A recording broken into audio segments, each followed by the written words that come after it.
혹시 시험 보는 거 좋아하시는 분 있으십니까? 네. 시험을 본다 하면 우리의 부정적인 기억이 막 떠오릅니다. 왜냐하면 이 시험이라는 게요, 우리가 원해서 본 적이 별로 없습니다.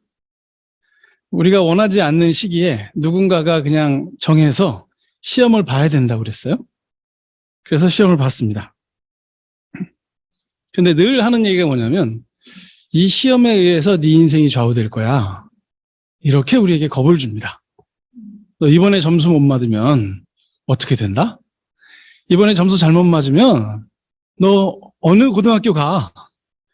아니면 대학도 못 가는 사람 될래? 뭐 이런 얘기들을 종종 합니다. 부모님들도 그게 맞는 것 같아서 그런 얘기를 계속 하죠. 같이 옆에서. 너 시험 못 보면 어떡하려고 그래? 하고 막 이제 겁을 주니까, 우리가 태어나서 자라는 이 과정 속에서 늘 경험한 게 뭐냐면, 시험은 참 몹쓸 것이다. 그렇게 인식을 하고 이제 시험을 싫어하게 됩니다. 근데 이제 헬라어나 라틴어에 나오는 이 시험이라는 단어는요, 어떤 뜻이 좀 담겨 있냐면, 만지다, 이런 뜻이 담겨 있습니다. 만져서 실험해 보는 거예요.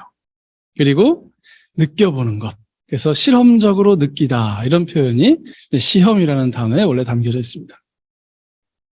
그러니까 이제 시험은 뭐냐면, 우리가 현재 얼마나 알고 있는지를 이렇게 느껴보는 겁니다.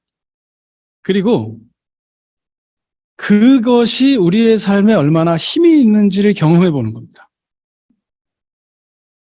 그래서 시험을 꼭 이렇게 부정적으로만 볼 게 아니라 굉장히 좋은 기회라고 생각할 수도 있습니다. 왜냐하면 이 시험을 잘 보면요, 우리가 뭘 알고 있는지 또 뭘 모르고 있는지가 분명해지고, 그러면 내 수준이 분명해지니까, 내가 다음에는 이걸 해야 되겠구나, 내가 부족한 것을 채워야 되겠구나, 아니면 좀 더 이 방향으로 가야 되겠구나 하는 생각을 이제 하게 되는 거죠. 이제 누가복음 4장에는 뭘로 시작하냐면, 예수님이 광야에서 40일 동안 금식하신 후에 마귀가 나타나서 예수님을 시험하는 장면이 나오는데, 많은 사람들이 예수님이 줄이신 상태다 하는 걸 이제 주목합니다. 예수님이 지금 배가 고파서 매우 줄인 상태에서 나타나서 이 돌을 떡으로 만들어라, 이렇게 얘기했다. 여기에 이제 주목하는데요. 진짜 주목점은 뭐냐면, 누가복음 3장에서 어떤 일이 있었냐면, 예수님이 세례받으시는 사건이 있었고요. 4장 이 장면을 지나서 예수님이 공생애를 시작하십니다. 그러니까 진짜 중요한 건 뭐냐면, 이 시험이 예수님의 공생애의 문을 여는 시간이다, 이렇게 이해를 하는 게 중요합니다. 그러니까 예수님이 앞으로 어떤 일을 하실지, 앞으로 어떤 사역을 하실지, 사람들은 어떻게 예수님을 대할지, 이런 것들이 이 시험 안에 고스란히 녹아져 있습니다. 그래서 사실은 이 시험만 잘 이해하면, 이 시험과 오늘 읽은 그 16절부터 30절까지의 이 이야기만 잘 이해를 하면 예수님의 공생애가 다 여기서 드러납니다. 아시다시피 시험의 내용은 세 가지죠. 안 읽었으나. 하나는 이 돌들을 들어서 떡이 되게 해라. 두 번째는 나한테 절만 하면 내가 이 세상 모든 권세를 너에게 주겠다. 나에게 절해라 하는 시험이었고요.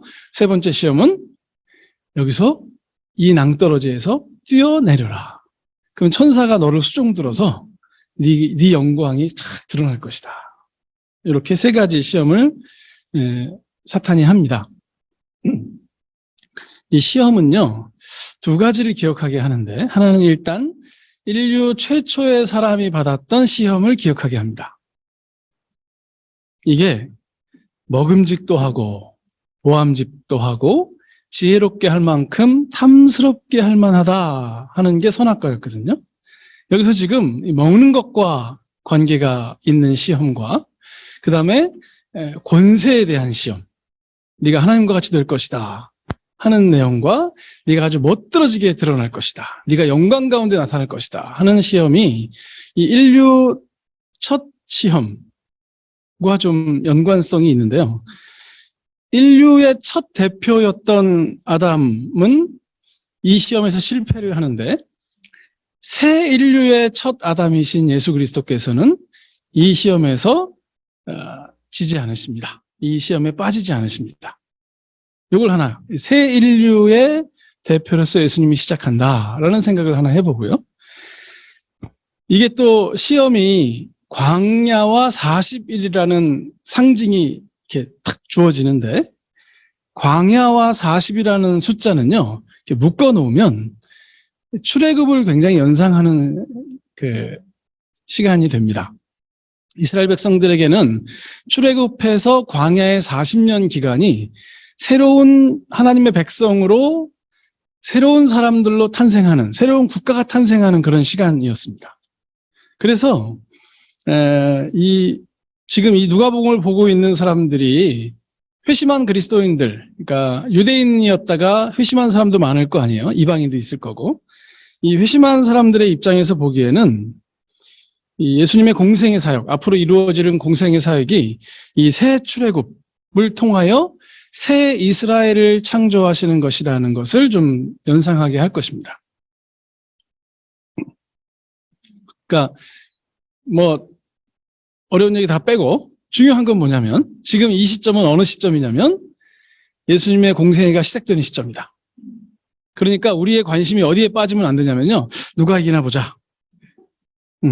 예수님이 정답을 맞추나 안 맞추나 보자. 무슨 말씀을 어떻게 인용하지? 이게 무슨 도덕 게임이 아니에요, 지금.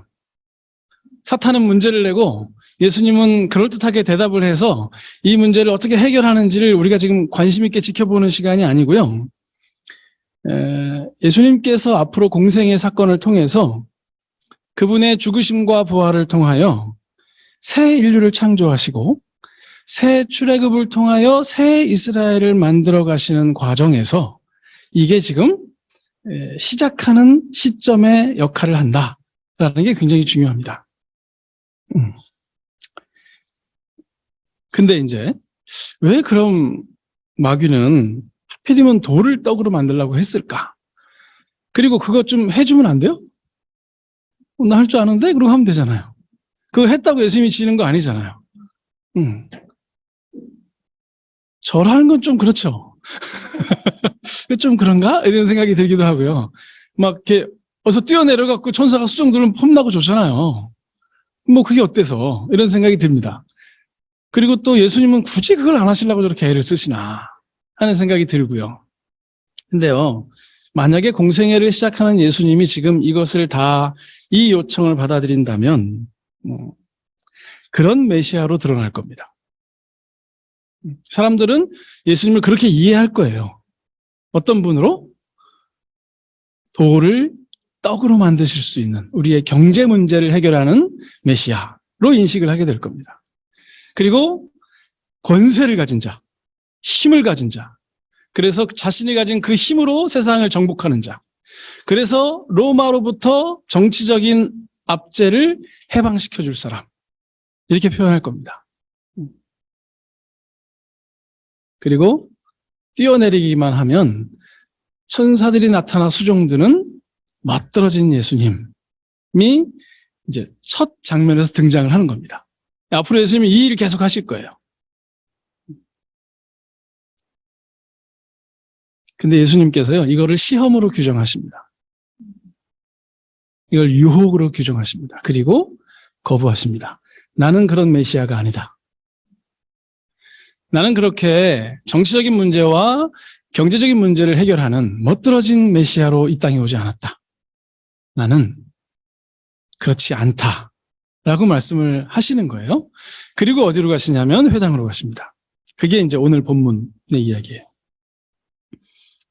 유대인들은 회당에 가면 구약 성경을 한 구절 읽고 그 구약 성경에 대하여 누군가 일어나서 이야기하는 것으로 말씀을 나누는 시간을 갖습니다. 예수님께서 오셔서 이사야서 61장 1절에서 2절을 읽으신 겁니다. 메시아에 대한 이야기인데요. 그리고는 길게 해석도 안 하세요. 그가 나다 하십니다. 근데 이제 거기가 나사렛에 있는 회당이니까 예수님이 잘하는 모습을 계속 봤을 거 아니에요. 그 사람들 입에서 툭 튀어나오는 말, 당연하죠. 요셉의 아들 아니야? 이렇게 되는 거죠. 만약에 여기 계신 분들이 이제 제 아들이 경민인데 경민이가 어느 날 나타나서 메시아에 대한 구절을 쫙 읽고요. 그게 나다. 그러면 그런가? 이렇게 고민하겠습니까? 이상하죠, 이건. 이거 말이 안 돼. 이거 웬일이야? 하면서 의문을 제시하는 겁니다. 그래서 이제 유대인의 속담에 의사야, 너 자신이나 고쳐라. 그러니까 너나 잘해라. 하는 속담을 들어서 예수님에게 그러면 가버나움에서 한 일을 여기서도 해봐 하고 이 사람들도 예수님을 여전히 시험합니다. 자, 가버나움에서 했던 일을 여기서도 해봐. 이 돌들을 들어서 떡덩이를 만들어봐 하는 시험과 똑같은 이야기입니다. 네 능력을 입증해봐. 그래, 네가 메시아야? 오케이, 좋아. 그러면 네 능력을 여기서 입증해봐.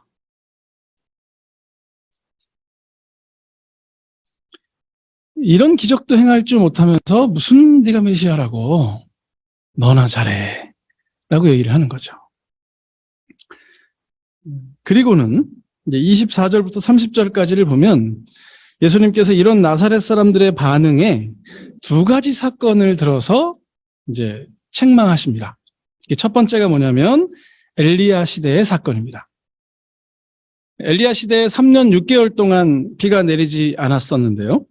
그 어려운 시기에 온 이스라엘이 고통을 당하고 있었는데 그럴 때일수록 고아와 과부들이 되게 힘들잖아요.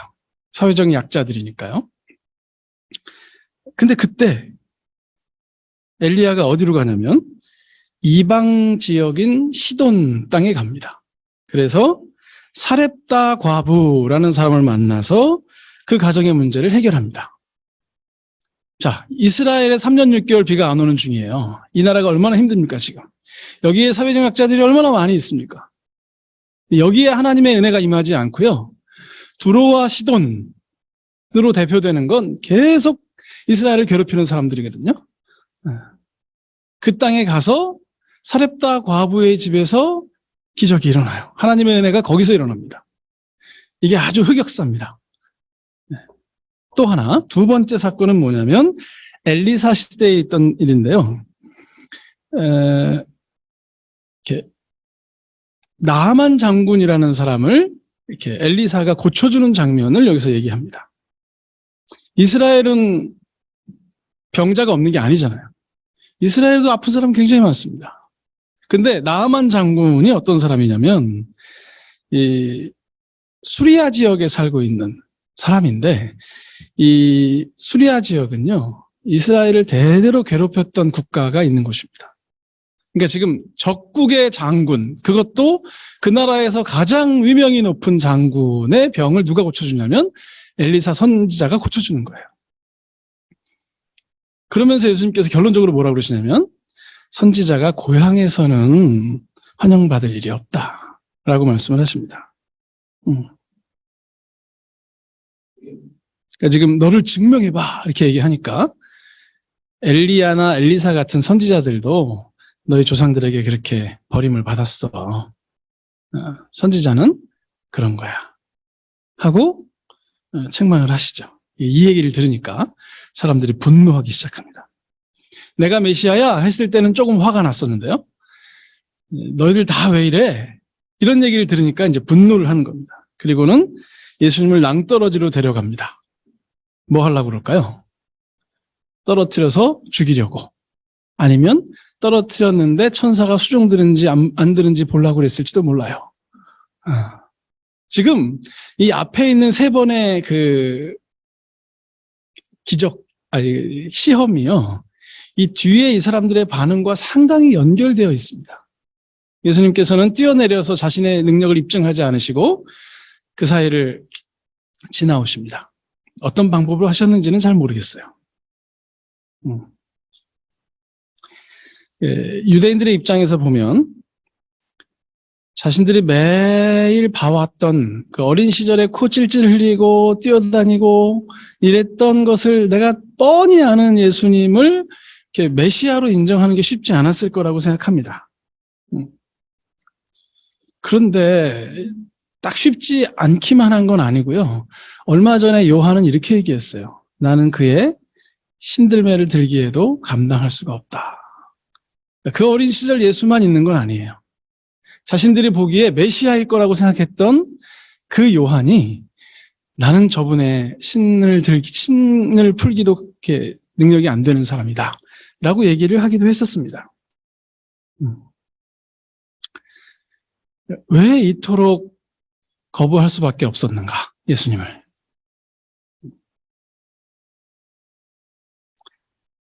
첫 번째는 예수님이 정치적, 경제적 해방을 가져다 주지 않는다고 말했기 때문입니다. 나는 그러러 여기 온 메시아가 아니다. 다시 얘기하면 이 얘기를 듣는 사람들 입장에서 필요한 건 뭐냐면요. 정치적이고 경제적인 문제를 해결해 줄 메시아예요. 근데 우리가 원하는 걸 안 하겠다고 선포를 했습니다. 그러니 우리에겐 필요가 없다라고 반응하는 것도 그렇게 이상하지는 않습니다. 마치 모세가 애굽의 그 압제로부터 우리를 끌어나와 준 것처럼 매일 만나를 떨어뜨려서 먹게 하고 결국 새 왕국을 창조한 것처럼 네가 메시아라면 그 일을 해야 되는 거야. 근데 그걸 안 하겠다고? 근데 무슨 메시아야? 이렇게 나오는 거예요.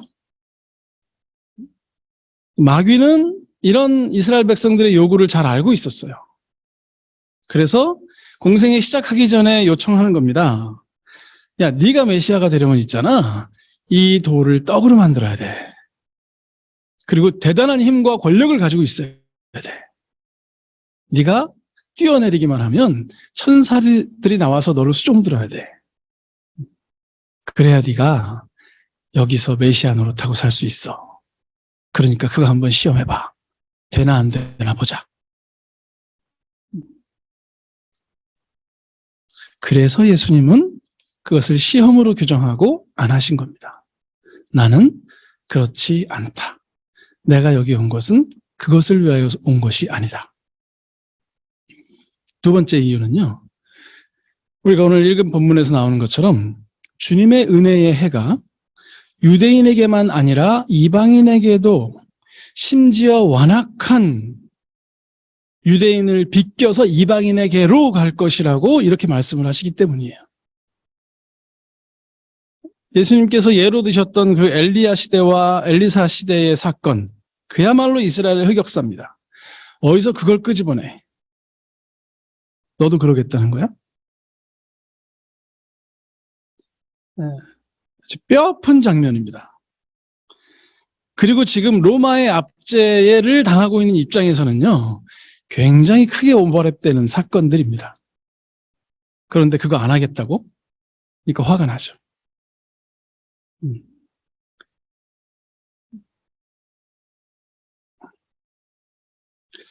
그래서 마귀는 예수님에게 너 힘이 있어야 돼.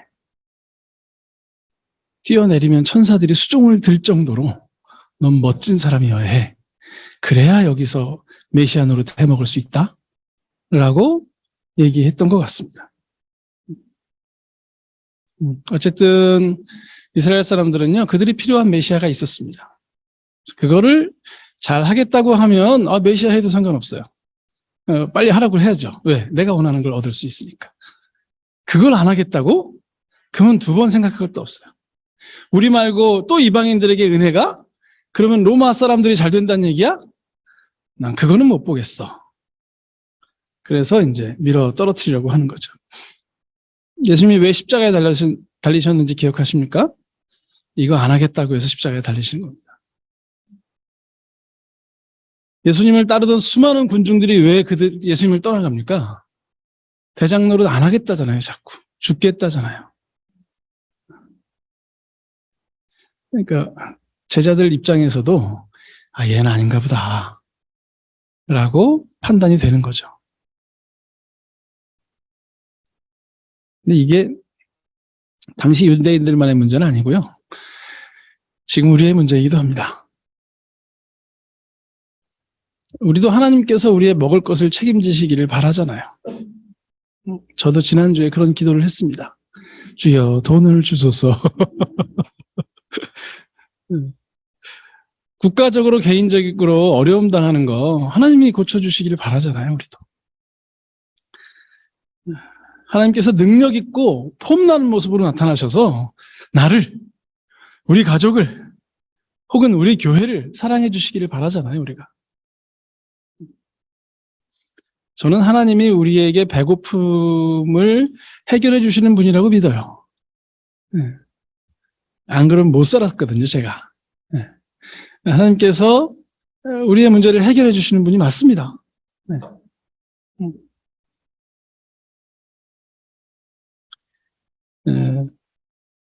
18절의 말씀처럼요, 하나님께서는 가난한 자에게 복음을 전하시고 포로된 자에게 자유를, 눈먼 자에게 다시 보게 함을, 눌린 자를 자유롭게 하시는 은혜의 해를 우리에게 선포하시는 분이 맞습니다. 다만 이 혜택이 내 마음대로 되지 않으면, 내가 원하는 시기에 되지 않으면 하나님을 믿지 않겠다든지 하나님도 필요 없다든지, 그건 하나님이 아니라고 말하는 그런 배은망덕한 일이 있어서는 안 됩니다. 이 혜택이 나에게만 머물지 않고 누구 다른 사람이 받는 것 같으면, 시기가 일어나고 분노가 일어나면 그건 지금 문제가 있습니다. 왜 하나님의 은혜의 해가 이방에 미치면 안 됩니까? 왜 하나님의 은혜의 해가 옆집에는 오면 안 됩니까? 잘 되면 막 배가 아프잖아요. 우리 교회 말고 다른 교회에 하나님의 은혜의 해가 임하면 그러면 안 됩니까? 불교 사찰에 어떻게 생각하십니까? 여기서부터는 좀 문제가 있다고 생각하시나요?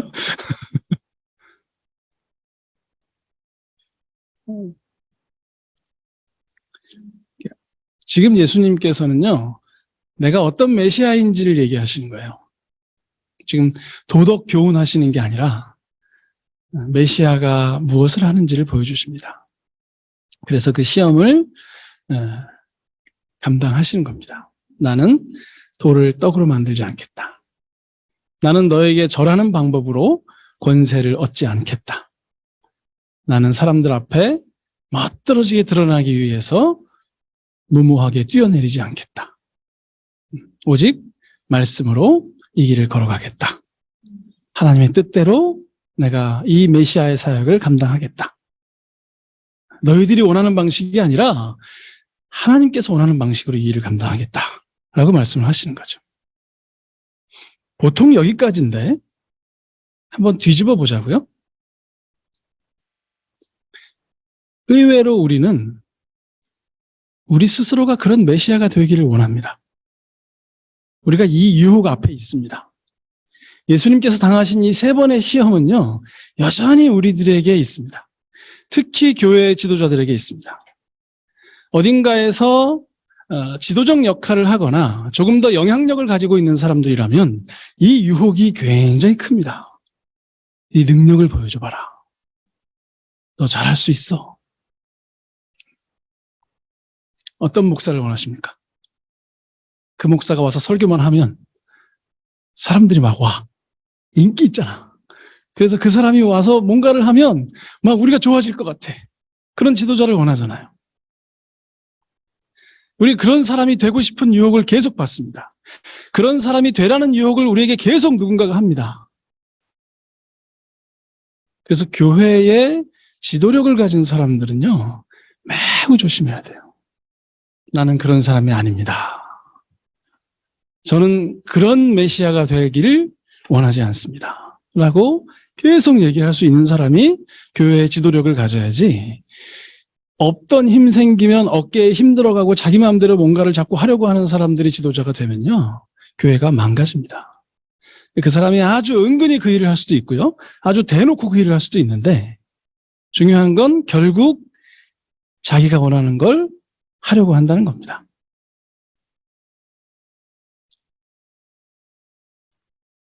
근데 그게 지도자들에게만 있는 유혹은 아니죠. 네가 그리스도인이라면, 네가 정말 신실한 그리스도인이라면 기도했는데 왜 안 돼? 또 기도했다며 왜 문제가 안 해결돼? 이런 유혹이 우리 안에 있지 않습니까?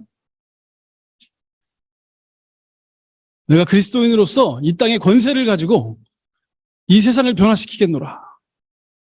힘으로 뭔가를 해보겠노라.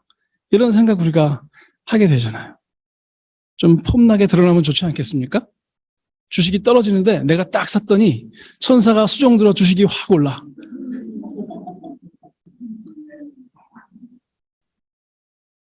누군가 마음속으로 아멘을 외치고 있었으리라.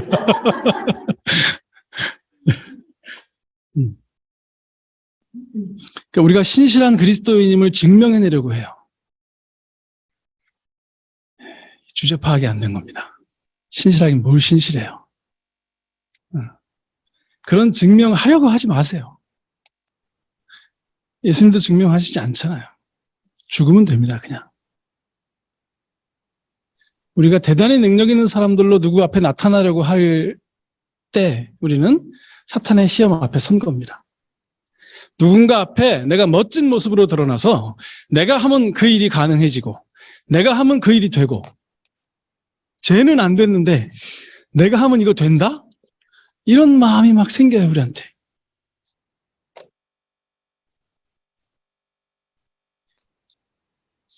장사하는 사람이 그 자리가 계속 망하는데 내가 하면 될 것 같아. 그래서 거기를 또 덜컥 임대를 하면 한 1, 2년 거기서 그냥 난리가 나는 겁니다.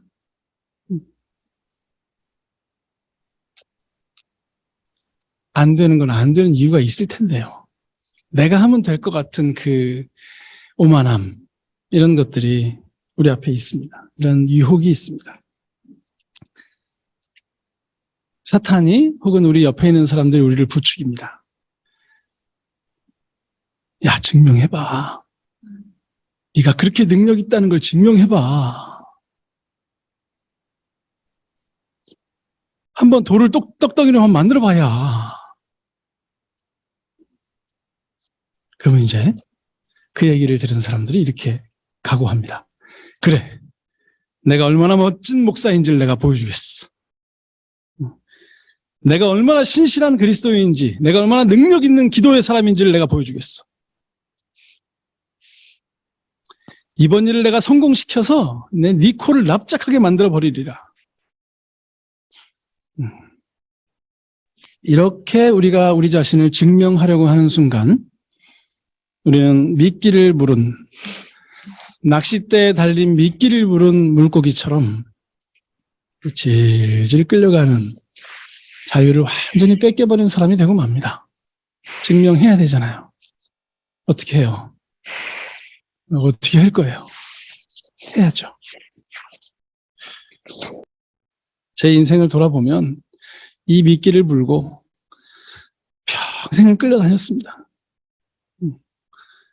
뭐 좋지도 않은 거 하겠다고 앞에 서서 뭘 하고 사람들이 좀 박수 치면 막 대단한 사람이라고 착각하고 살다가 제가 요만큼만 못 해내면 비난을 하고 그러고 살았어요.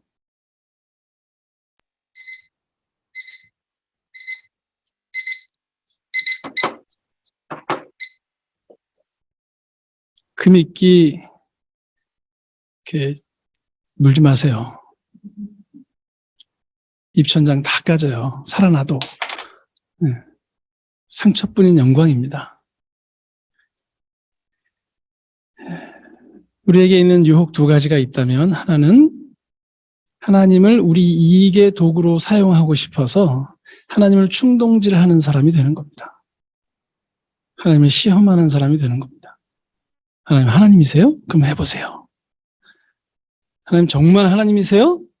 그럼 이거 좀 해결해 보세요. 이런 마음으로 평생 살아가면서 진정한 자유가 무엇인지를 깨닫지 못하는 겁니다. 두 번째 유혹은 우리 자신이 그런 사람이 되려고 하는 것이죠. 내가 얼마나 중요한 사람인지, 내가 얼마나 대단한 능력을 가지고 있는지, 내가 없으면 얼마나 이 세상이 힘들어지는지를 내가 증명해내겠다. 이게 마귀가 우리에게 계속하는 유혹입니다, 지금. 야, 돌을 떡으로 만들어봐. 내게 절만해. 내가 힘을 줄게. 너 폼나게 살고 싶지 않니?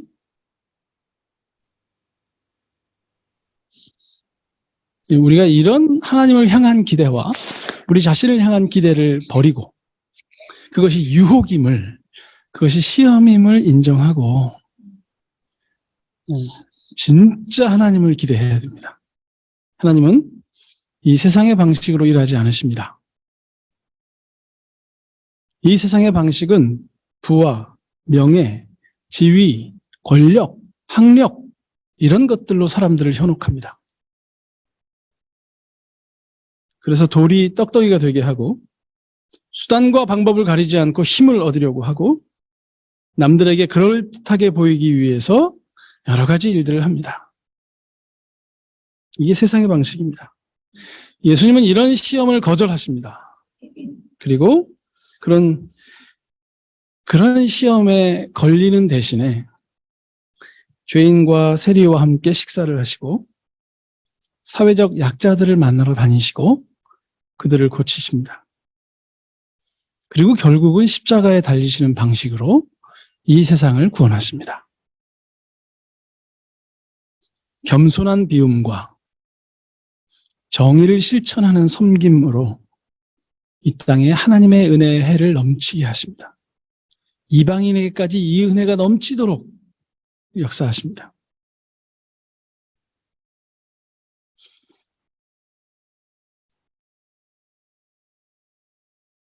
우리는 그런 예수님 닮아서 그 희망을 퍼나르는 통로로 살아가는 것으로 만족하면 참 좋겠습니다. 그 권력을 가지려고 하지 말고. 혹시 그 권력을 좀 가져보신 분 있으십니까? 안 가져보신 분들에게 얼마나 힘들었는지를 자꾸 소개해 주셔야 돼요. 그 권력이 있으니 좋더라 이런 얘기 하지 마시고. 안 좋았잖아요, 솔직히. 그 책임 다 어떻게 하려고 그래요?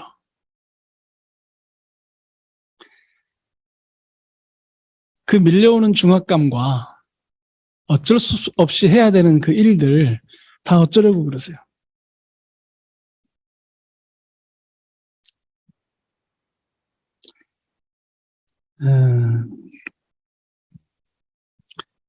이제 예수님의 시험을 이렇게 보면서 그 후에 예수님의 설교와 사람들의 반응, 거기에 대한 예수님의 또 다른 반응을 보면서요. 참 우리 앞에 이런 유혹이 있구나. 이게 참 우리에게 평생 숙제구나. 이 시험에서 우리의 연약함이 무엇인지를 발견하지 못하면 이 유혹에서 내가 가야 할 바를 깨닫지 못하면 우린 맨날 남 욕이나 하고 사는 거예요.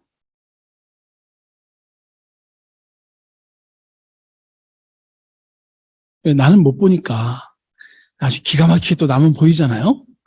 그래서 그냥 걔는 왜 그러냐 그러고 살다 끝나는 겁니다.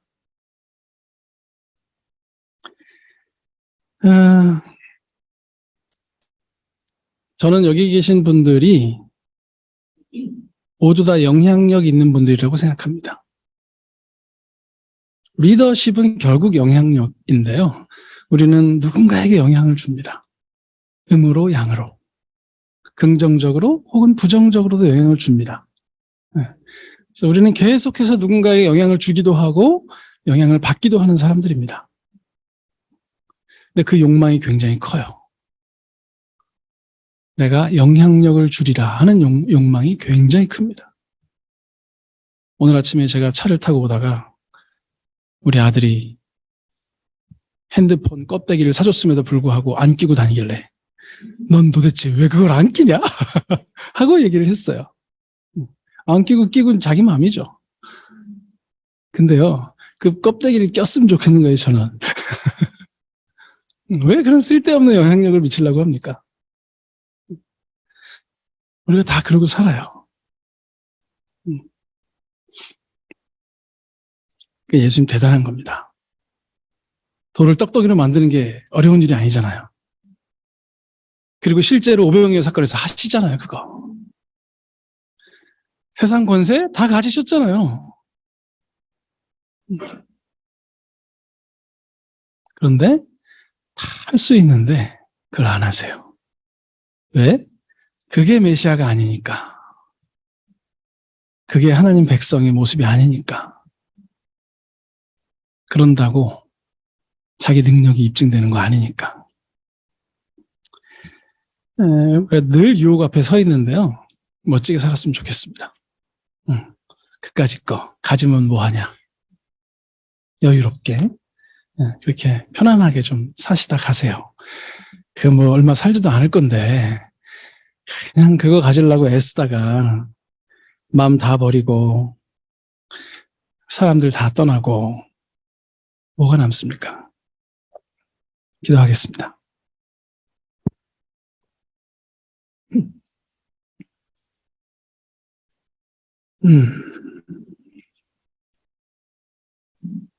하나님, 우리가 별거 아니라고 인정하며 살았으면 좋겠습니다. 그럴 수 있는 용기, 그것을 담담하게 받아들일 수 있는 마음가짐을 우리에게 주십시오. 내 마음대로 안 되는 그 현장에서 하나님이 여전히 일하고 계심을 인정하고 감사하며 사라져갈 수 있는 우리가 될 수 있도록 주님께서 우리에게 복 내려 주시옵소서. 예수님의 이름으로 기도합니다. 아멘.